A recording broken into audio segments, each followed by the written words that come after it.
Frank Ocean is one in a million. After releasing 4 great albums, he earned legendary status in the music industry. It all started a decade ago when the artist dropped his debut solo album, Orange, which would push the R&B to new levels. However, after picking up a Grammy for Best Artist in 2013, it became clear that Frank wasn't interested in the fame process. His music career has hit a rough patch, only releasing a handful of singles. He even went ahead to cancel an entire album. Welcome back! In today's video, we are going to learn about the enigmatic Frank, one of the greatest talents of this generation. Christopher Francis Ocean was born on October 28, 1987 in Long Beach, California. At the age of 5 years old, he relocated to the New Orleans area. Francis Ocean was raised in a religious background as a Christian, and briefly, he was practicing Catholicism. After graduating from John Ehret High School, he enrolled at the University of New Orleans. Tragedy struck as a hurricane wiped out his home and personal recording facility. This event forced him to transfer to the University of Louisiana at Lafayette, which later he dropped out to focus on his music career. In daylight, Frank would work odd jobs in places such as Kinko's, Subway, and Fatburger. He would proceed to moonlight in the recording studio to write tracks for other more established artists. Some of his credits include songs on albums by Justin Bieber, Brandy, and John Legend. In 2010, Frank signed a deal with Def Jam. He officially changed his name to Frank Ocean. However, Frank faced problems as it was pretty made clear that Def Jam had no intention of providing the type of support and resources he needed to craft a studio album he believed he was capable of. Rather than negotiating himself out of the contract, Frank simply self-funded and recorded his own debut mixtape, Nostalgia Ultra, which is one of those timeless albums you need to listen to. When it was finished, Frank released the project for free online. The album quickly became an underground hit in early 2011. This led even Beyoncé to enlist Frank to write her upcoming album 4. Beyoncé said, "I immediately reached out and he came in the next day and did like 5 or 6 songs, and he is just so humble. Such a nice guy. So nice." Artists such as Kanye and Jay-Z were impressed by Frank's work, which led them to fly Frank out so he could write the hook for No Church in the Wild and record his bars for the song in one take. However, the self-produced release ensured that Frank had the leverage to tackle his label situation head-on. For the label's lack of support, Def Jam paid $1 million and complete creative control to Frank for his next album, Channel Orange. Once the album dropped in July of 2012, everything would completely change for Frank. The thing which made him special was that he reinvented the sound of R&B on this highly cherished project, and he released the lead single, Thinking About You. Later in 2012, Channel Orange was named the Album of the Year in HMV's Poll of Polls.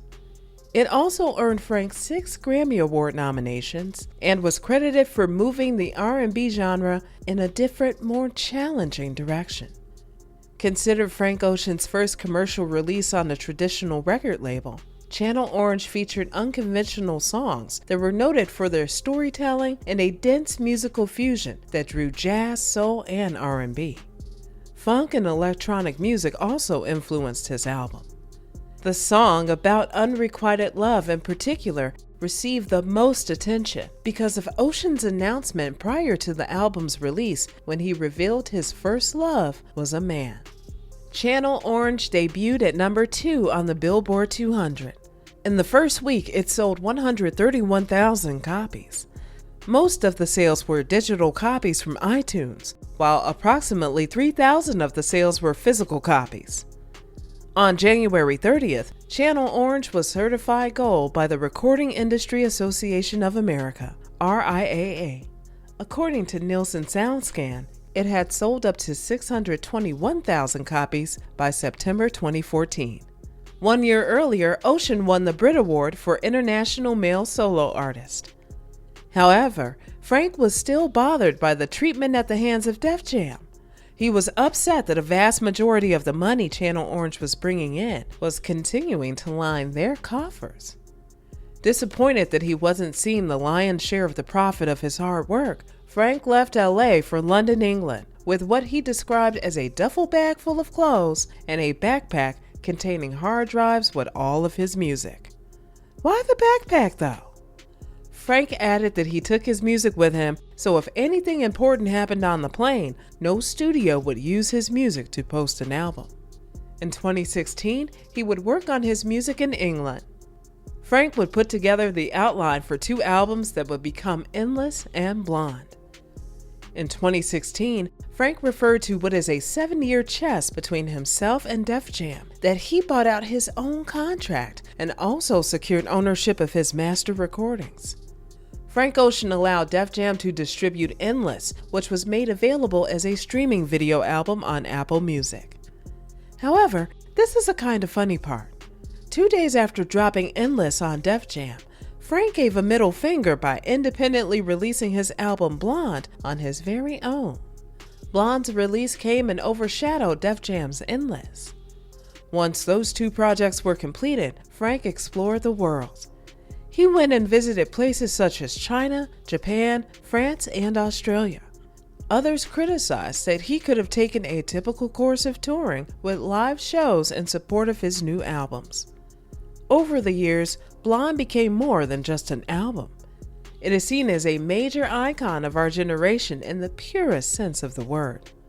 Blonde is beautiful music to the point where millions of people found themselves deeply bonded to the album, despite the way its lyrics are abstract. This also went to some when they felt the music was deeply personal to them. The song Blonde seems to be a story about forgiveness and acceptance. Many of the people's responses to the song are really positive. As we get deeper meaning to the song, Blonde feels like growing up, and it feels like the first time having an emotional connection or feeling with someone. But rather than just simple infatuation, you understand them as how they are. The song also shows that one may realize that one is better off without someone in your life. From the understanding, this song tells how the feeling of love is inseparable from pain. That's why people consider the song beautiful and sad. Years later, he dropped a few more singles, like his cover for Moon River from Breakfast at Tiffany's, as well as tracks like Dear April, Cayendo, and Chanel. In 2020, he was due to both headline Coachella and release a new project. However, due to lockdown early that year, Coachella was postponed, and the album, despite pre-order going, would be scrapped. Although in 2020, Frank dropped songs like Biking, Lens, Provider, and In My Room. However, the worst was truly to come, as later that year his younger brother Ryan lost his life due to a horrific car accident. This would lead to Frank wiping his Instagram and Twitter clean. No one would hear from him until his recent announcement of opening his very own luxury goods store, a place called Homer. Frank has been hard at work for over 3 years. He officially launched Homer in 2021 with a retail store in New York and an online shop featuring high-end jewelry made in Italy with lab-grown diamonds, recycled sterling silver, 18-karat gold, and hand-painted enamel. Most of the pieces are sold out, with the price range from $250 for a scarf, $400 for small 925 silver pendants, to a $1.9 million necklace worn by Drake. Homer was simply stated as an independent American luxury company. In an Instagram story, Frank wrote, "This project has kept my mind moving and my imagination turning throughout it all. My hope is to make things that last, that are hard to destroy, see it in stone. This is 3 years in the making, and there is so much I'm excited to share with you, stranger love." The jewelry company is currently collaborating with Prada. On September 13, 2021, in New York, Frank attended the Met Gala. The singer surprised everyone when he held a robotic green baby, similar to his hair dye which he had. On the red carpet, in an interview with Keke Palmer, when he was asked about the hardwired child, Frank answered, "He's Starbucks. I'm Starbucks."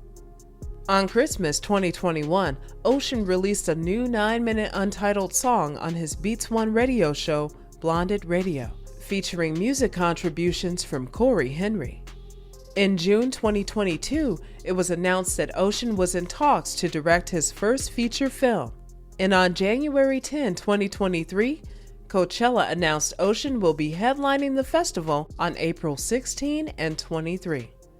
This is special since it will be his first performance since 2017.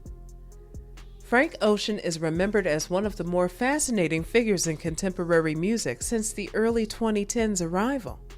A singer and a songwriter whose artistic work has defied rigid classification as R&B.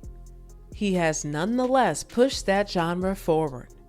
Frank is known as a music icon, and his music is a meditation on acceptance. Today's video comes to an end, and we thank you for sticking around. So, how did his songs inspire you? Let us know in the comments below. Remember to hit the like, and don't forget the subscribe button on your way out.